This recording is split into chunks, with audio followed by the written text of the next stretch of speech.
BFM Business. L'actualité des entreprises pour la croissance. Le défi ETI, présenté par David Delos.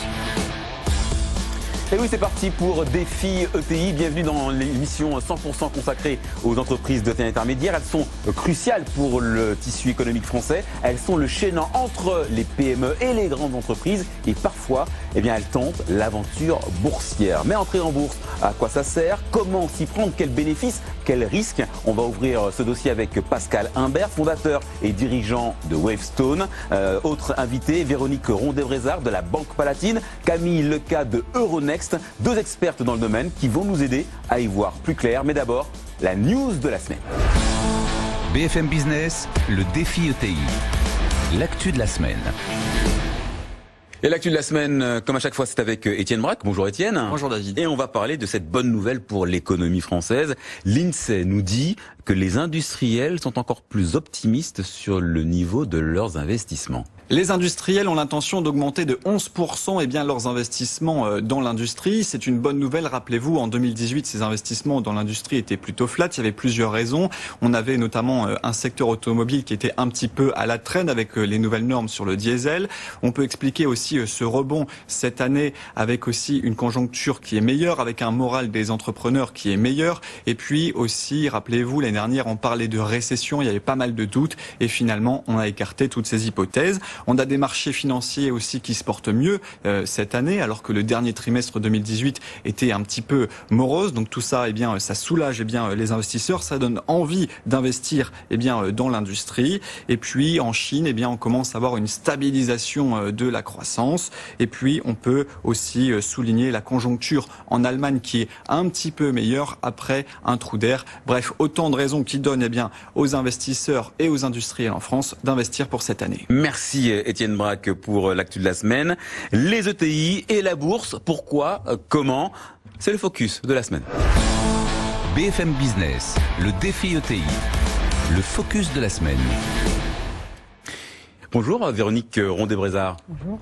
On va faire un petit état des lieux avec vous, puisque vous dirigez le département dette et equity capital market chez notre partenaire, la Banque Palatine. D'abord, la bourse, est-ce que ça attire les entreprises de taille intermédiaire? La tendance est à plus ou à moins d'introduction ces temps-ci? Alors, je voudrais juste dire en préalable que la bourse est un formidable outil de financement et beaucoup d'autres choses encore, mais que force est de constater que la bourse ne fait plus recette auprès des entreprises de taille intermédiaire, en tout cas beaucoup moins. Si on regarde les chiffres sur les 3 dernières années, on a moins de 20 entreprises, alors je parle uniquement de la France, on a moins de 20 entreprises qui rentrent sur les marchés chaque année, c'est je crois 17 l'année dernière, 14 l'année précédente, 17 encore en 2016. Si on raisonne en termes de montant de fonds levé. L'année dernière, c'est un peu plus d'1 milliard d'euros. L'année d'avant, c'était davantage, c'était 2,5 milliards. L'année encore avant, un peu autour de 1 milliard. Et je pense qu'il faut comparer ces montants de fonds levés à ce que génère l'industrie du capital investissement, où là, sur 2018, vous avez eu 14 milliards d'euros qui se sont investis auprès de 2200 entreprises. Ah, quand même. Voilà, donc, qu'est-ce qui explique cette désaffection sur le... Alors, peut-être une petite note quand même positive sur le bilan de l'année dernière, parce qu'il y en a, pour la première fois depuis 3 ans, on a un solde positif. Il y a eu plus de sociétés qui sont rentrées en bourse que de sociétés qui en sont sorties. Alors, c'est normal que la bourse respire, que les sociétés rentrent et sortent. Sur les années précédentes, on avait vraiment un flux négatif, donc on commençait à être inquiet. Bon, alors pour revenir sur votre question, ce qui explique, je pense qu'il y a, pour moi, il y a essentiellement quatre raisons, cette désaffection. La première, très certainement, c'est le marché de la dette qui aujourd'hui est absolument florissant, avec un contexte de taux très bas qui permet aux industriels, aux investisseurs financiers de proposer des valorisations extrêmement attractives aux sociétés, valorisations qu'on ne retrouve pas forcément quand on vient pour la première fois sur un marché boursier, parce que les investisseurs, ils sont aussi là pour gagner de l'argent et donc pas payer tout de suite le prix fort. Donc on a cette concurrence sur les valorisations qui est réelle. Il y a bien sûr un facteur environnement de marché, volatilité, Brexit, Chine, USA, etc., qui donne des petits coups des contextes. Qui plombe un peu la confiance, quoi. Oui, puis au moment où vous devez sortir en bourse, si le contexte n'est pas là, l'année dernière, on a eu au moins 6 annulations de belles sociétés. Ça ne s'est pas fait à cause des conditions de marché. Vous avez, là, je ne vais pas en parler longtemps, mais il y a un sujet d'écosystème boursier qui est un petit peu en souffrance et toutes les problématiques sur le financement de la recherche, l'accompagnement des sociétés cotées, notamment des plus petites. Et puis, quatrième raison. Et puis, je crois qu'il y a un déficit de connaissances réelles, alors de tout ce que peut apporter la bourse et pas que du financement.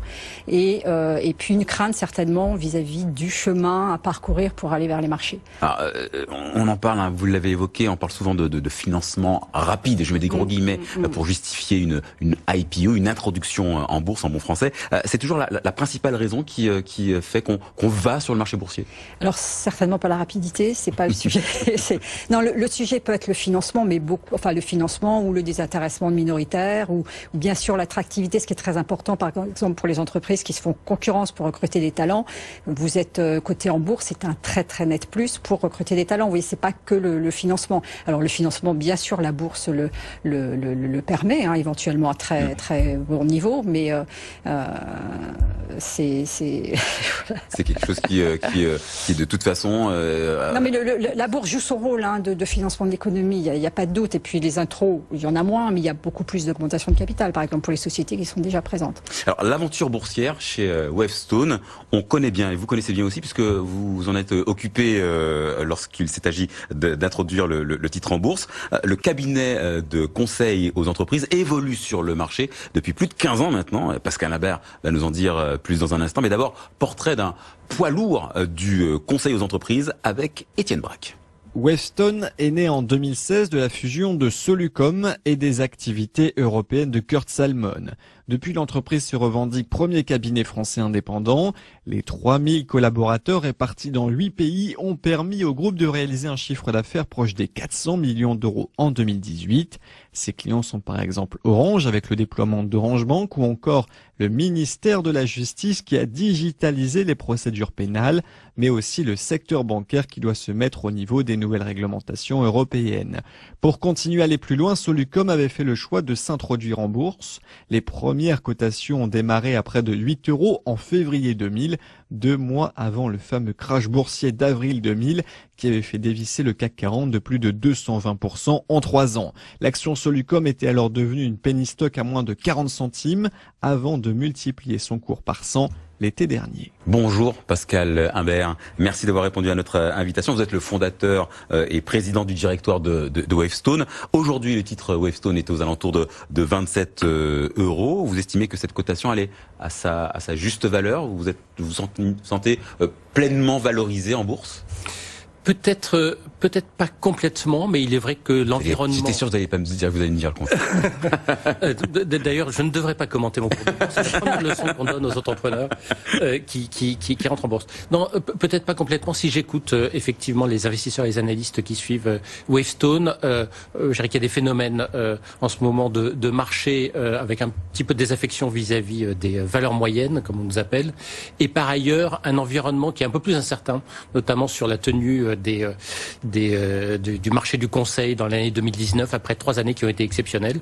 Et donc on est sans doute dans un petit creux sans doute en ce qui concerne le cours de Wavestone. Alors des hauts et des bas, vous en avez connu en bourse, c'est le moins qu'on puisse dire. Étienne Braque l'a rappelé. Vous vous êtes introduit juste avant le décrochage du printemps 2000. Est-ce qu'aujourd'hui vous regrettez cette aventure boursière? Non, pas une seconde. Cette aventure boursière a été un extraordinaire moteur pour la croissance de Solucom à l'époque, qui est devenu Wavestone, comme vous l'avez rappelé il y a quelques instants. Ça a été un formidable moteur, et pas tellement grâce au financement que nous ont apporté les marchés financiers. Ça a été également un formidable moteur par le fait que, en entrant en bourse, Wavestone a intégré ce que j'appellerais la Ligue des champions. Et nous nous sommes trouvés dans un environnement où il fallait en permanence nous benchmarker par rapport aux meilleurs. Les entreprises qui viennent sur les marchés boursiers sont souvent des entreprises qui sont très performantes. Ça veut dire que c'est aussi une façon de se jauger par rapport aux concurrents? Absolument, c'est un excellent benchmark. Par ailleurs, vous vendez une stratégie, un projet d'entreprise à des investisseurs et des analystes qui ensuite vont vous demander des comptes, vont vous demander effectivement où est-ce que vous en êtes dans le développement de cette stratégie, où est-ce que vous en êtes dans votre projet. Et donc c'est un extraordinaire moyen de finalement vous coller la pression, vous fixez des objectifs ambitieux, mais ensuite vous devez mettre tout ce que vous avez pour arriver à pleinement remplir les attentes que les investisseurs ont placées en vous. Donc on peut parler d'aiguillon. Ça vous oblige à mieux gérer, à mieux envisager une stratégie industrielle entre guillemets. Oui, c'est une stimulation permanente et je raconte souvent que Solucom, la société qui s'était introduite en bourse à l'époque, on était une boîte d'ingénieurs. Alors les ingénieurs, on a beaucoup de qualités, mais quand il faut expliquer les choses simplement, parfois nous connaissons quelques limites. Je vous laisse donc la responsabilité de ces propos. Et je peux vous dire que au bout d'1 an ou 2 ans de faire des one-to-one avec des investisseurs ou des analystes qui nous regardaient et qui nous disaient ça a l'air vachement bien votre boîte, mais par contre on comprend absolument rien à votre stratégie, on a fini par se dire peut-être qu'on pourrait essayer un petit peu de simplifier notre discours et au-delà d'ailleurs de simplifier notre discours, d'avoir une stratégie plus claire, plus lisible. Ça nous a fait énormément progresser à la fois dans la communication de notre projet, mais également dans les choix que nous faisions pour arriver à développer l'entreprise plus rapidement. Et on accueille Camille Lecas, spécialiste des introductions en bourse chez Euronext. Merci d'avoir accepté l'invitation. Alors, pour Euronext, j'imagine que c'est toujours intéressant de venir se financer sur les marchés boursiers. Oui, bien sûr, je ne vais pas vous dire le contraire. Peut-être pour rebondir sur les propos tenus par les deux personnes avec qui j'interviens, il y a de multiples raisons d'aller en bourse. Alors, ça peut aller d'offrir une porte de sortie de la liquidité aux actionnaires historiques jusqu'à développer la marque et la notoriété pour faciliter l'internationalisation de la société. Mais parmi les deux critères qu'on cite, et les deux facteurs de motivation les plus cités et qu'on retrouve dans la quasi-totalité des projets, c'est le financement et, en deuxième lieu, une certaine liberté managériale. Donc peut-être pour revenir sur le financement, parce qu'on en a parlé, la bourse, c'est le financement au moment de l'introduction en bourse, mais pas que. Aussi sur ce qu'on appelle les marchés secondaires. Et depuis 2014, il y a eu, les PME ETI françaises ont levé 19 milliards d'euros sur les marchés. 3 milliards venaient de l'IPO et les 16 autres milliards venaient du marché secondaire. Donc on voit que vraiment l'introduction en bourse est le début. C'est le début d'un processus en fait. Voilà, c'est l'accès à un financement régulier, rapide et abondant. Donc c'est toujours intéressant. Malgré les déboires qu'on peut enregistrer sur les marchés boursiers depuis plusieurs années, de venir se financer, parce que de toute façon, au-delà de l'introduction elle-même, il va y avoir d'autres débouchés. Tout à fait. Et puis une introduction en bourse, c'est un projet qui se regarde sur le temps long. Quand on rentre, on sait qu'on va connaître des cycles, des hauts qui sont le reflet de cycles économiques, du cycle de la société. Voilà, faut regarder ça sur le temps long. Mais par contre, ces avantages d'accès au financement perdurent et restent très présents. Alors justement, est-ce que les patrons d'entreprise sont conscients des risques entre guillemets qu'il peut y avoir quand Wavestone s'introduit sur le marché quelques mois avant le krach du printemps 2000? Qu'est-ce que vous êtes dit à ce moment-là? Vous êtes dit juste pas de chance? En fait, effectivement, le début de l'introduction en bourse de Wavestone, on a cru qu'on avait finalement complètement cassé l'outil dès le départ. Parce que nous sommes introduits en bourse avec un succès absolument phénoménal, quelques semaines avant l'éclatement de la bulle, une valorisation que nous n'aurions jamais imaginée quelques mois plus tôt, et ensuite, pendant 2 ans, une baisse qui nous a fait tomber au tréfonds avec une valorisation d'entreprise qui n'avait plus aucun sens.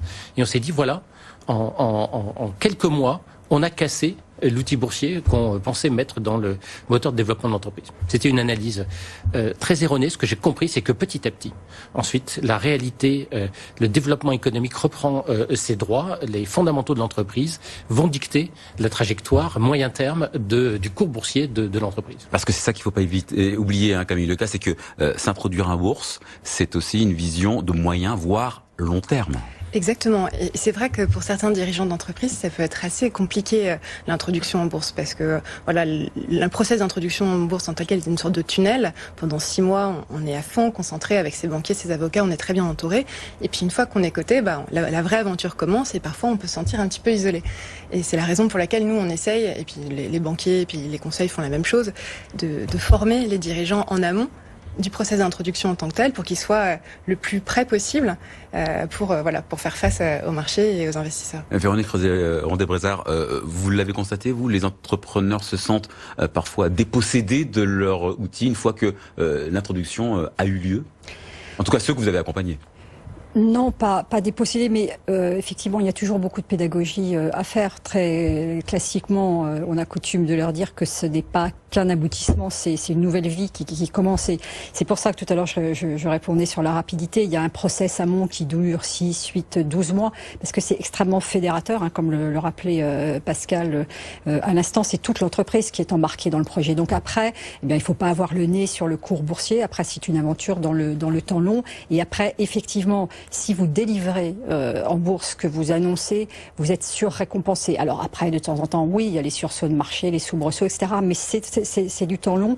Et au bout du compte, un point très très important que vous soulignez tout à l'heure, c'est que les entrepreneurs qui viennent en bourse et qui lâchent entre guillemets un peu de capital, ils restent maîtres à bord. Ils sont pas, ils sont totalement indépendants. Ils pilotent. Alors certes, sous le contrôle des investisseurs, des analystes avec qui ils ont des échanges fructueux, mais c'est eux qui, à la fin, décident.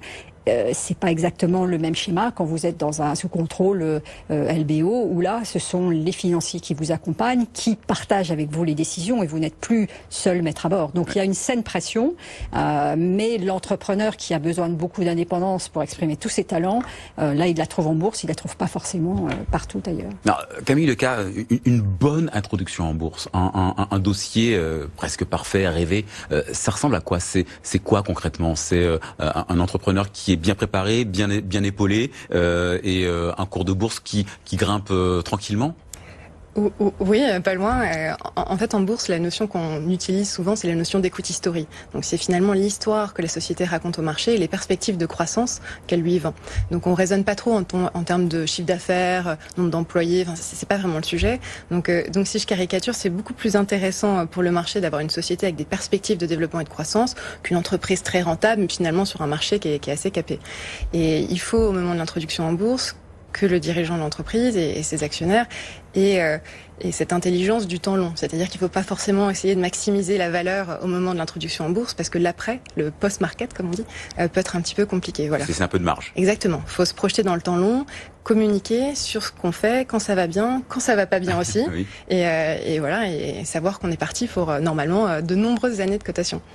L'introduction en bourse, je pense que c'est quelque chose d'important, une étape importante pour le dirigeant et pour les salariés. Ils l'ont vécu comment quand vous êtes introduit en bourse, Pascal Imbert? Ils l'ont vécu comme un changement de statut dans l'entreprise. Déjà, le plus important, ils ont eu le sentiment, effectivement, que l'entreprise accédait à un nouveau statut et ça a donné une boussole. C'était vraiment un choix très collectif qui a été très partagé au sein de l'entreprise en disant voilà, il y a quelque chose d'un petit peu risqué, mais on pense que c'est un moyen de booster la croissance de l'entreprise et donc il y a eu une très forte adhésion à ce projet. Et contrairement à ce qu'on aurait pu attendre, même si on a eu les débuts chaotiques que j'évoquais avec un cours au sommet quelques jours après l'introduction et au tapis quelques mois après, ça n'a pas du tout détourner les salariés du projet boursier. Et finalement, l'existence du projet boursier a toujours fait partie intégrante depuis finalement des fondamentaux de l'entreprise. Alors il faut dire que nous utilisons aussi l'outil boursier comme un outil de fidélisation et d'engagement des collaborateurs à travers des mécanismes d'épargne salariale, d'actions gratuites. Ça offre aussi autre chose. Ça offre cette capacité d'engagement et donc du coup il y a un engagement très partagé au sein de Wavestone de ce projet boursier qui accompagne l'entreprise depuis maintenant plus de 15 ans. Véronique Rondet-Brézard, accompagner les entrepreneurs qui veulent entrer en bourse, qu'est-ce que ça implique quand on est un partenaire financier? Alors, j'aurais beaucoup d'engagement. Non, mais ça implique en fait de les faire accoucher pratiquement de leur modèle de développement pour bien le mettre à plat, pour l'exposer ensuite de façon claire à un public d'investisseurs dont le partenaire financier connaît les attentes. Mais ça peut impliquer, en fonction du niveau de préparation de la société, un certain nombre de chantiers juridiques. S'il y a des problématiques de transmission à régler avant d'aller en bourse, des chantiers d'organisation de l'information financière. Voilà, c'est pour ça que c'est absolument structurant. Et puis après, c'est un chemin commun avec un certain nombre d'étapes jusqu'à effectivement la période de commercialisation. Mais après, c'est un aboutissement de cette première phase, mais après rien n'est figé, si vous voulez, en fonction aussi des variations de marché. Une entreprise peut racheter ses actions, peut en recéder, ça respire. Donc c'est un outil qui offre une grande souplesse aussi pour la respiration de l'actionnariat, pour les salariés aussi, et des mécanismes de fidélisation salariée, ça c'est clé également. Beaucoup de souplesse, donc effectivement, des histoires qui s'écrivent et des cas particuliers à chaque fois, Camille Lecas. Tout à fait, oui. On met pas assez en valeur, je trouve, en France, les belles histoires de PME, ETI côté qu'on a sur nos marchés. On a pas mal de PME qui sont rentrées petites, qui sont devenues des ETI qui sont devenues des large cap. Wavestone est un très bel exemple. Il y en a d'autres. Un exemple que j'aime bien citer, c'est celui de Solution 30, qui est rentré en bourse il y a un petit peu plus de 10 ans, valant 4,5 millions, qui en vaut aujourd'hui 1,3 milliard. C'est d'un cas particulier, mais on a vraiment de belles histoires de croissance sur nos marchés. Et les ETI sont les plus beaux réservoirs de croissance qu'on puisse avoir. Juste un petit mot sur la croissance externe, ça vous a jamais tenté? Puisque justement, une entrée en bourse, ça devrait faciliter ce phénomène. Bien sûr, mais ça a été un des autres avantages que nous a apporté la bourse, c'est le fait d'être coté. Rend très attractifs les projets qu'on peut proposer, le projet qu'on peut proposer à des entreprises que nous souhaitons racheter. Et donc nous avons très régulièrement réalisé des acquisitions dans le développement de l'entreprise, une vingtaine depuis que nous sommes introduits en bourse. Ça nous a permis d'accélérer notre croissance. Ça a été un très bon complément à la croissance organique. Ça a permis de déplacer le positionnement de l'entreprise. Et aujourd'hui, ça nous permet de nous développer, de nous implanter à l'international. Donc c'est là aussi un excellent moteur qui donne le petit plus, la petite étincelle dans les yeux des sociétés qui vont nous rejoindre en disant, effectivement, finalement, si je rejoins Wavestone, je vais être dans une entreprise cotée, je vais pouvoir disposer de tous les avantages de fidélisation des salariés, de la crédibilité qu'apporte la cotation. Vous êtes d'accord avec ça, Véronique Landé-Rosard? Oui. C'est très attractif, c'est quelque chose qui peut... c'est très différenciant, c'est clair. Facilitateur de croissance. De croissance et d'attirer les talents, puisque dans les entreprises de services, comme celle que dirige et qu'a créé Pascal Imbert, le recrutement du talent, c'est quand même la clé, me semble-t-il. Donc voilà, entre une entreprise non cotée, un peu à l'ancienne, fermée, une entreprise qui communique, qui associe ses salariés à la croissance, normalement, le choix est assez vite fait. Je pense que vous êtes d'accord, Camille Lecas. Complètement. Puis je peux même rajouter d'autres avantages. Par exemple, la crédibilité auprès des fournisseurs ou des clients. Par exemple, j'ai en tête une société portugaise, mais qui est leader mondial du liège et qui n'utilise pas la bourse pour lever de l'argent. Ils en ont pas besoin. C'est une machine à cash. Par contre, pour avoir des contrats avec la NASA, s'ils n'étaient pas cotés, ça aurait jamais marché. D'accord. Merci beaucoup pour vos analyses à toutes les deux. C'est bientôt la fin de l'émission, mais on ne se quitte pas avant le mot du patron. BFM Business, le défi ETI, le mot du patron. Et Pascal Imbert, c'est votre moment. Je vous donne une minute et demie, une carte blanche pour un conseil à tous ces entrepreneurs qui nous écoutent, nombreux. Quel message est-ce que vous voudriez leur adresser? Alors je me méfie toujours avant de donner des conseils aux entrepreneurs, mais pour autant, si je regarde dans l'histoire de l'entreprise, quelle a été la meilleure décision que nous ayons prise, j'y reviens, je suis désolé, mais ça a été le fait un jour de décider de s'introduire en bourse. On s'est introduit en bourse, on était tout petit, 80 salariés, à l'époque c'était des francs, mais c'était l'équivalent de 8 millions d'euros de chiffre d'affaires. Mais ça a permis, en un peu plus de 15 ans, d'amener l'entreprise à près de 400 millions d'euros de chiffre d'affaires, 3000 salariés, dans un métier qui n'est pas un métier d'hypercroissance. Le conseil, c'est pas un métier dans lequel vous faites des croissances absolument fabuleuses, mais sans ce moteur que nous avons mis à l'intérieur de l'entreprise, nous n'y serions jamais arrivés. Un moteur pour un certain nombre de raisons rationnelles, on en a parlé. Un moteur pour une raison que nous avons également évoquée tout à l'heure, qui est ce côté de stimulus permanent que vous avez quand vous êtes introduit en bourse. Et par ailleurs, très peu d'inconvénients. Et notamment, je voudrais finalement lutter contre deux préjugés qu'on a vis-à-vis de la bourse, qui sont le préjugé du court terme et le préjugé finalement du manque d'éthique. La bourse, c'est au contraire un projet de long terme, et ça permet beaucoup mieux que le private equity de s'installer dans une histoire qui va durer 20 ans, 30 ans, une histoire à durée indéterminée. Et par ailleurs, nous avons constaté au sein de Wavestone que la bourse, ça nous a aussi permis d'améliorer nos pratiques dans tous les domaines, et par exemple dans le domaine de la responsabilité d'entreprise. Si aujourd'hui nous sommes reconnus comme une entreprise exemplaire faire sur le plan de sa responsabilité, c'est bien à cause de, finalement, ce contact des meilleures pratiques que nous avons obtenu grâce à la cotation. Merci beaucoup. Chers amis entrepreneurs, n'hésitez pas, si vous voulez mettre un moteur. Vivez l'aventure boursière. Tentez l'aventure. Merci Pascal Imbert, merci également à Véronique Rondet-Brézard de Palatine, la banque des ETI. Merci également à Camille Leca, directrice des opérations introduction en bourse chez Euronext. Défi ETI, c'est terminé. On se retrouve la semaine prochaine avec une autre histoire d'entrepreneur et toujours sur BFM Business. BFM Business, le défi ETI, l'actualité des entreprises pour la croissance.